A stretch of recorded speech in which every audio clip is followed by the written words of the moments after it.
भारत जोड़ो यात्रा ने यह दिखा दिया कि किस तरह से जनता कांग्रेस के साथ में है और यही वजह है कि अब भारत जोड़ो यात्रा के बाद मुंबई में कांग्रेस अध्यक्षा वर्षा गायकवाड़ के नेतृत्व में न्याय यात्रा निकाली जा रही है। इस न्याय यात्रा के जरिए गरीबों के हक की बात, महिलाओं के हक की बात, गरीब तबके और दलित लोगों के हक की बात की जा रही है और लगातार उन्हें न्याय दिलाने की मांग की जा रही है। वहीं महाराष्ट्र की अस्मिता पर कोई सवाल करे इस पर भी चर्चा की जा रही है। आप तस्वीरों में देख पा रहे हैं कि किस तरह से उत्तर मुंबई में बड़ी संख्या में न्याय यात्रा निकाली गई, जिसकी अगुवाई जो है मुंबई अध्यक्षा और वह सांसद वर्षा गायकवाड़ के नेतृत्व में निकाली गई, जिसमें बड़ी संख्या में कांग्रेसी नेता, कांग्रेस को चाहने वाले ने भाग लिया। और यह तस्वीरें हैं मुंबई के दहीसर की, जहां पर बड़ी संख्या में तमाम लोग मौजूद हैं और लगातार लोगों के न्याय की बात करते नजर आ रहे हैं। इस मौके पर यशवंत जी ने क्या कुछ कहा वो आपको सुनाते हैं, लेकिन कांग्रेसी नेता बिल्कुल यह मानते हैं कि जिस तरह से लोकसभा में प्रचंड जीत हुई है, ठीक उसी तरह से आने वाले विधानसभा में भी इसका प्रतिसाद मिलेगा। तो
आगे बढ़ो, हमारे साथ है कांग्रेस, राहुल गांधी, राहुल गांधी।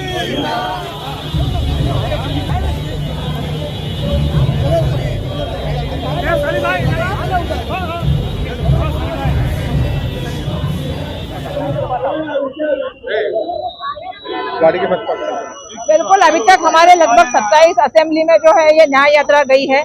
आज भी हमारी इससे पहले बोरौली में न्याय यात्रा थी, वो न्याय यात्रा खत्म करके जो है हम यहाँ पे आए हैं।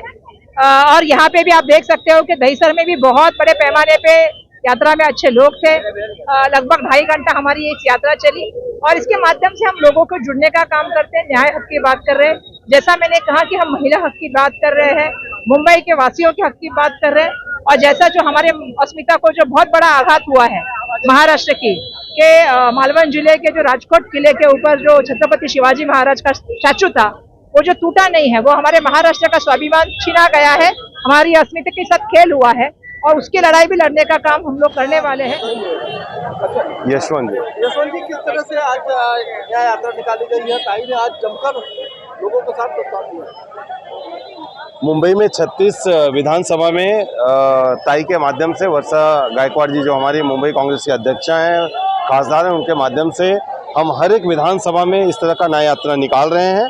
और इस न्याय यात्रा के तहत जैसे आपने देखा होगा राहुल गांधी जी ने भारत जोड़ो यात्रा निकाली थी, उसके बाद में न्याय यात्रा निकाली थी, उसी तर्ज पे हमने पूरे मुंबई को इसी तरह से कवर किया हुआ है। हमारी एक ही मांग है कि जो महिलाओं का सशक्तिकरण का जो मामला है, अगर उसको इस गवर्नमेंट ने, जो गवर्नमेंट इसमें बैठी हुई है, जो मोदी सरकार इसमें बैठी हुई है, आप देखिए कितने लोगों का रेप हो रहा है, कितने लोगों का ये लोग एजुकेशन में आप हालत देख लीजिए। इसके बाद में बेरोजगारी के लिए आप देखिए बेरोजगारी कहाँ पे पहुँच चुकी है, महंगाई कहाँ पे पहुँच गई। हम इस न्याय यात्रा के माध्यम से सभी लोगों से अपील कर रहे हैं कि हम आप लोगों के साथ में है, कांग्रेस आपके साथ में है, आप हमारे साथ में जुड़िए और इसके माध्यम से हम लोगों को जोड़ रहे हैं। और आपने देखा होगा जो प्रसाद बोरीवली में भी हमने न्याय यात्रा का समापन किया, फिर दहीसर में न्याय यात्रा कर रहे हैं। इस माध्यम से हम लोग लोगों के बीच में जा रहे हैं और लोगों से अपील कर रहे हैं कि आप हमारे साथ में जुड़िए और आगे आने वाले विधानसभा के चुनाव में, महाराष्ट्र विधानसभा के चुनाव में आपको इसका परिणाम मिलेगा और 100% यहाँ पर महाविकास आघाड़ी गवर्नमेंट बनाने जा रही है। मैं आपके चैनल के माध्यम से बताना चाहूँगा। बस हो गया भैया दीदी। आज दहीसर विधानसभा वार्ड क्रमांक 1 से हमारा न्याय यात्रा निकला है। न्याय यात्रा में गरीबों की आवाज़, मजदूरों की आवाज़, फेरी वालों की आवाज़, रिक्शा वालों की आवाज़, टैक्सी वालों की आवाज़, तमाम गरीब जनता की आवाज़ हमारी आदरणीय मुंबई अध्यक्षा वर्षाताई गायकवाड़ ने उठाया है। और मैं यहाँ की सरकार को कहना चाहूँगा कि गरीब जुल्म लोगों के ऊपर अत्याचार करना बंद करो। महिलाओं का सशक्तिकरण जो हो रहा है उसके खिलाफ आज हमारी वर्षाताई ने न्याय यात्रा निकाली है। बहुत ही सफलपूर्वक हुआ। गणपत पाटिल नगर के वार्ड क्रमांक 1 से लेकर के 6 नंबर के सभी साथियों के दिल की गहराइयों से बहुत बहुत धन्यवाद। जानते हैं जैसे कि न्याय यात्रा राहुल जी ने चालू की थी, भारत जोड़ो यात्रा और न्याय यात्रा, उसी के उपलक्ष्य में हमारी मुंबई कांग्रेस अध्यक्षा ने न्याय यात्रा चालू की है। आप देख रहे हैं कि पूरे देश में क्या चल रहा है। जो लोग कह रहे थे कि हम न खाता नहीं, खाना देता भी नहीं, लेकिन हाल ही में जो इंसिडेंट्स हुए हैं, जो मुद्दे हुए हैं कि 8 महीने के अंदर शिवाजी छत्रपति महाराज का पुतला ढह गया। जिस शिवाजी महाराज के पुतले के शिवाजी महाराज का नाम लेकर वोट मांग रहे थे, आज उनका पुतला तक साबुत नहीं बचा है। बदलापुर की घटना आपने देखा, कुछ ही दिनों पहले हुई। एक बच्ची का बलात्कार होता है, 12-12 घंटे तक उसके पेरेंट्स को पुलिस चौकी में बैठाया था। कोई कानून व्यवस्था के ऊपर इस सरकार का नियंत्रण नहीं है। कुछ दिनों पहले देखा था कि एक होर्डिंग गिर गई जिससे कई लोग शासन का किसी भी व्यवस्था पे कंट्रोल नहीं है और अब उसे बदलने का वक्त आ गया है। उसी के उपलक्ष्य में मुंबई कांग्रेस अध्यक्षा द्वारा यह न्याय यात्रा चालू की गई है।